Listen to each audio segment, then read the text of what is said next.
Hey there, folks. How's it going? SociopathicOtter here, with a new Let's Analyze that's centered around EarthBound and its dialogue. I chose this very specific and very niche Let's Analyze because EarthBound has fantastic dialogue. It is extremely funny, extremely informative, and creates such a unique and interesting tone for the game that I thought it was well worth a deeper dive into why EarthBound's dialogue is so special. It conveys a sense of humor, which is purely and innocently funny, and takes that humor and then slowly transmutes it into a humor which is darkly and horrifyingly funny. The most impressive part to me is that EarthBound possesses a range of this humor all the way from innocent to dark, and every single shade in between it manages to hit perfectly. I'll show you a series of clips where I navigate the specific jokes in this game, take a look at their tones, and then kind of meditate on how that gives EarthBound such a unique place in the video game canon. Ness's journey starts off pretty promptly in his hometown of Onett, and EarthBound wastes no time at all in setting the precedent for its zany, ridiculous, out-of-place humor. It does so not just through interestingly phrased billboards, but also through a placement of verbal jokes that I find to be particularly impressive because it's encoded within a video game.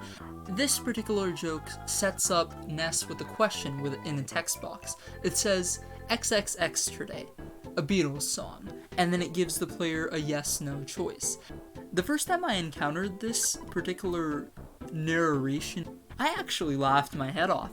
I thought it was hilarious that the yes-no binary choice actually went directly into the string of yesterday, and that was my first experience with EarthBound's zany and out-of-place humor. Not only is this a very clever joke, but it's also very innocent. It's a joke that some people will laugh their heads off at, and a joke that some people will find horribly childish, and yet it's something to me which is particularly brazen and sets the tone for EarthBound incredibly well. That Beatles joke is particularly salient not just because it's funny, and not just because it's horribly innocent too, but also because it's a one-liner. This next setup is a little bit more intricate, but something that I find just as zany and just as hilarious to take part of to experience the EarthBound world.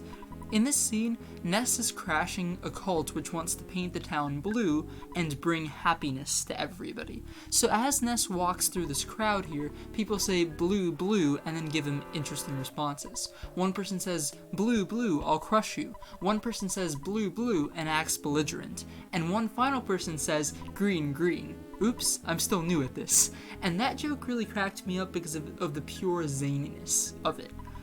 It's a total non sequitur, you don't expect it at all, and yet, when you look back at blue, blue, blue, blue, green, green, not only does it fit the three-part structure for jokes, but also it actually makes sense that a grunt as inexperienced and as naive as the third one would actually make such a simple mistake, given the generally outlandish nature of the game's humor. Because EarthBound is willing to be so unexpected and so childlike in its humor, you can see how a total non sequitur would connect back to the overarching theme of that particular section, and indeed strengthen the whole tone of being zany, being innocent, and totally being brazen with odd kinds of humor. EarthBound has shown itself to be adept not just with interesting punchlines, as we saw with the Beatles joke, and with non sequiturs, as with green, green, but it can also show jokes with interesting internal consistency within the world that makes me stunned as a good appreciator of jokes. In Threed, the third town incidentally, we see a lot of NPCs give interesting NPC addiction about this zombie apocalypse that's taking place, and talking about how they're frightened for their lives. Ness, Paula, and a teddy bear show up at this house over here, and they knock on the door just as they hear a shriek, after which the person tells them, oh sorry, I'm watching a zombie movie. Could you come back later, incidentally?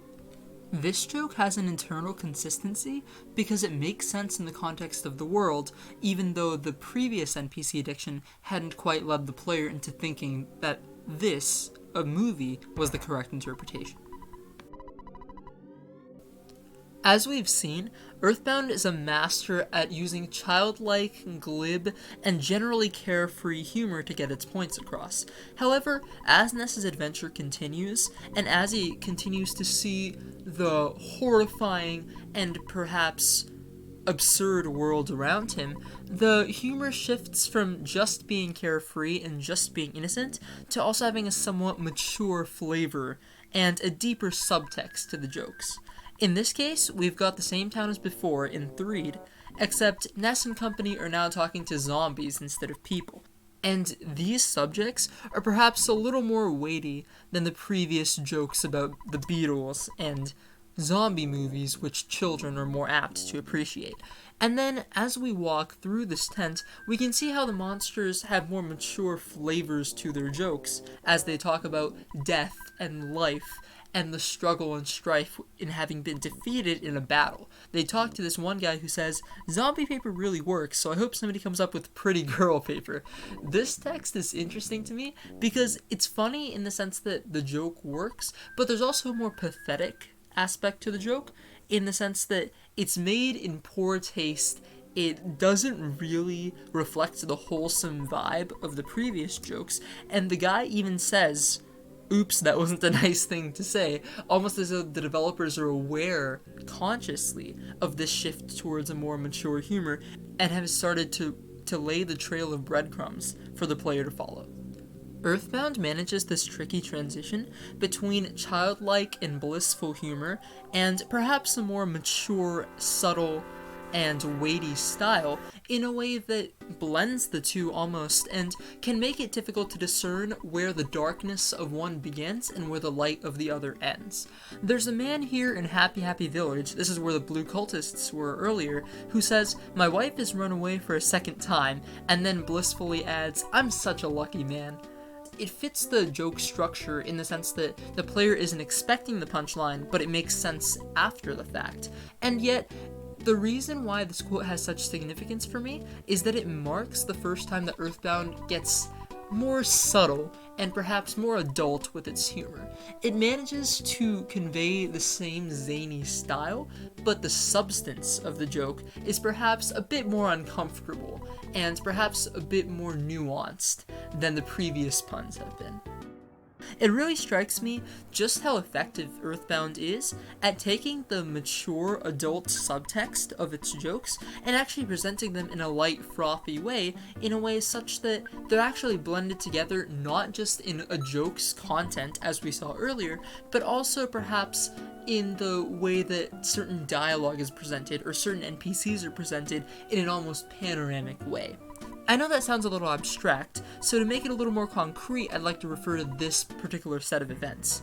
First, the photographer shows up and says this childish and amusing catchphrase, "Fuzzy pickles," and after that, Ness and party talk to the sailor over here, who jauntily and cheerfully says, "Hey, why not come with me on an expedition? The worst that'll cost you is your life, and you got that for free." It somehow manages to meld together these two worlds in a very seamless way. When Ness and Jeff talk to this particular NPC, he says Ness's HP drops to 0, Jeff's HP drops to 0. And seeing this in a text box is a particularly interesting way to put the player out of their comfort zone and perhaps take a general RPG trope and put it in a context such as dialogue, where it throws the player off a bit and makes them feel just a bit more uncomfortable and just a bit more unsafe. Though EarthBound is a master at combining the innocent and the zany in order to temper the more horrific aspect of its humor, the more mature and more adult humor that somewhat mars the innocence of EarthBound's beginnings actually pervades into a deeper and more sinister style of humor without a hint of the childish naivete it possessed earlier. Indeed, they run into one individual in this entrapped space who says, "I have no patience when people interrupt me while I'm busy doing nothing," and then proceeds to somewhat uncomfortably shunt Ness and Jeff out of the location. Though Moonside possesses the specific vaporwave and neon aesthetic, EarthBound totally ups the ante in a whole nother location in the real world, and when Ness and Jeff go into Pokey's headquarters, they talk to these two gentlemen right here, who make interestingly direct threats against their lives. This text completely obliterates any other hints, any other threats, and any other warnings that the player may have received, and indeed goes straight for the jugular in terms of how the essence of evil affects the people around Ness, and therefore construes a major obstacle for the party to battle. That being said, at least the machine gun potshot men don't necessarily engage the player in battle or directly attack the player.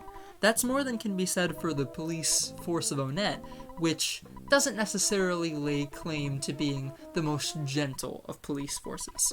As Ness goes to the Onet police force to say, hey, I need the boundary to be removed so I can continue on my journey, the cops have a rather cynical response to his inquiry. Their skepticism, cynicism, and general disregard for Ness's safety show up in the flippancy of their dialogue, and yet this flippancy, unnerving in and of itself because of the nature of the police, is made even worse and is heightened by Captain Strong, the police chief, taking Ness into the back room and saying, see if you can get past my best men. The insinuation here is horrifying, especially when contrasted with the eerie music in the background, and as the scene segues to a battle, I was stunned the first time I played this fight. The cop directly attacks you, notably with a crushing chop attack, and Ness has to fight through a string of these cops to prove to Captain Strong that he's worthy to get past the roadblock, and indeed to continue on his journey to restore innocence to the world. EarthBound takes this horrifying tone where police are willing to actively assault children in order to prove a point, and actually injects some comic levity into it in a way that somewhat tempers it and makes it more bizarrely bearable in some way. And Captain Strong, of course, realizes that he can't beat Ness in a genuine competition, and resorts to the ultimate tactic of adulthood, intimidate Ness with his super ultra mambo tango foxtrot martial arts. Quite a mouthful, right? And after Ness defeats Captain Strong, it's notable just how quickly the situation changes. The previous flippancy turns into support. The previous malevolence turns into a benign understanding of Ness's goals. Captain Strong instinctively says, hey kid, you won, and opens up the roadblock for Ness to proceed. And the way that the police department shifts, all the way from being uncaring towards Ness to actively assaulting him and then joking with him as though friends or sharing kinship, it reflects some of the worst components of humanity. And yet, even with this horrifying subtext, EarthBound is still funny. It shows both the light and dark side of the coin, almost by showing the rim rather than heads or tails. And the way in which it crafts humanity by using the rim of that coin is something that is endlessly impressive to me. EarthBound is a game full of horrible occurrences, scary nightmares, and generally uncomfortable surroundings for Ness and party to navigate through. But one thing that remains constant throughout the experience is EarthBound's sponsoring of Optimism. EarthBound looks into the void of pessimism throughout Ness's journey. He finds corrupt individuals, horrifying monsters, and all sorts of ordeals that 12-year-olds should not have to go through. But at the end of the day, when everything else is said and done, EarthBound sponsors Optimism. It keeps Ness going throughout the hard times. The friendships formed between the party are what drive the psyches of the characters forward, and there is always hope found in the adventure. Whether it comes from external sources, NPCs who are actually kind to the party for a change, or simply from the characters' own imaginative, childlike hearts, the game always manages to find something to hope for.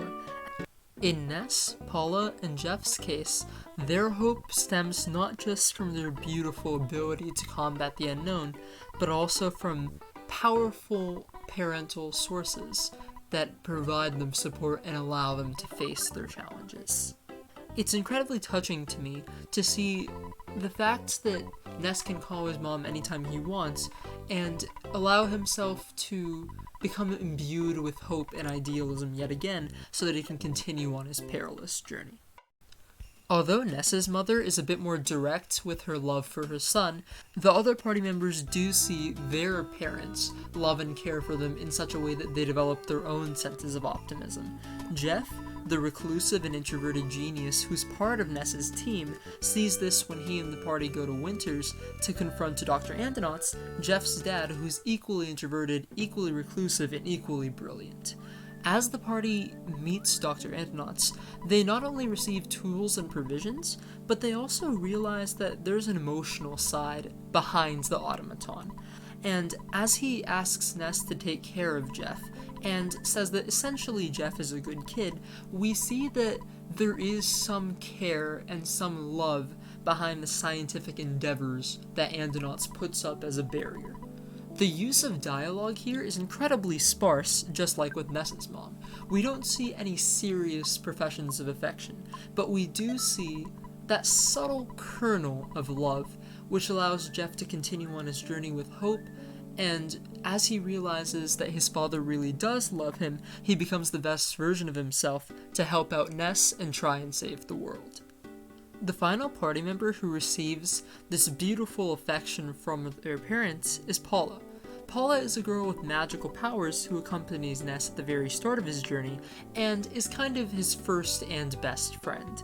During this heartwarming scene where Ness rescues Paula and takes her back to the Polestar preschool, we see how this beautiful, beautiful connection is part of what allows Paula to muster her strength and try to support Ness as best she can. Indeed, she has her own support system in the Polestar preschool, and although we see some cute dialogue here with kids emulating Paula and wanting to be just like Paula, including the kid with the baby face, we see Paula's mom and dad, and that's really heartwarming. Paula's mom, in particular, praises Ness for his great courage, praises Paula for her wonderful support and her wonderful courage in joining Ness, and indeed helps the kids as much as she can. And then there's Paula's dad. Paula's dad is an amazingly written character in my eyes. He's completely affectionate towards Paula, yet he's not overprotective. He understands that she needs to go on a journey with Ness, gives her his blessing, and indeed invokes the same feelings of safety, comfort, and warmth that Paula's mother does. It's heartwarming to me because this use of dialogue too is not incredibly threaded with detail, and yet the love between Paula and her parents, the simplicity with which it's delivered, and the overall heartwarming and fuzzy feeling behind it is what encapsulates this scene in my mind as the quintessential EarthBound scene.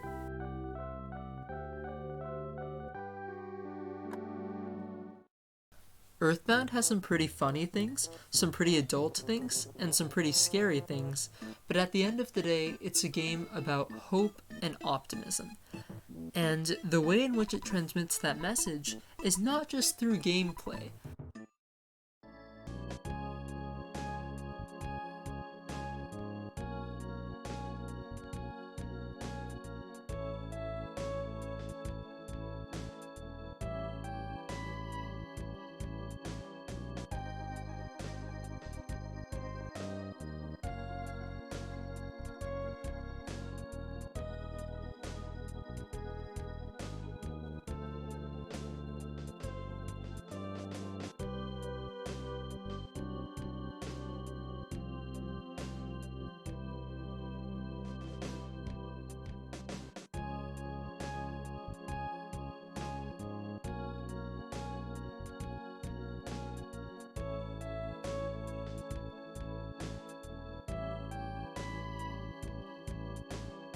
And that's all I've got for you this time, folks. I hope you enjoyed this deep dive into EarthBound's humor and EarthBound's dialogue, and just what about those two things makes the game so beautiful, so special, and so quintessential when we talk about not just the SNES and not just video games, but, I think, human dramatic works in general.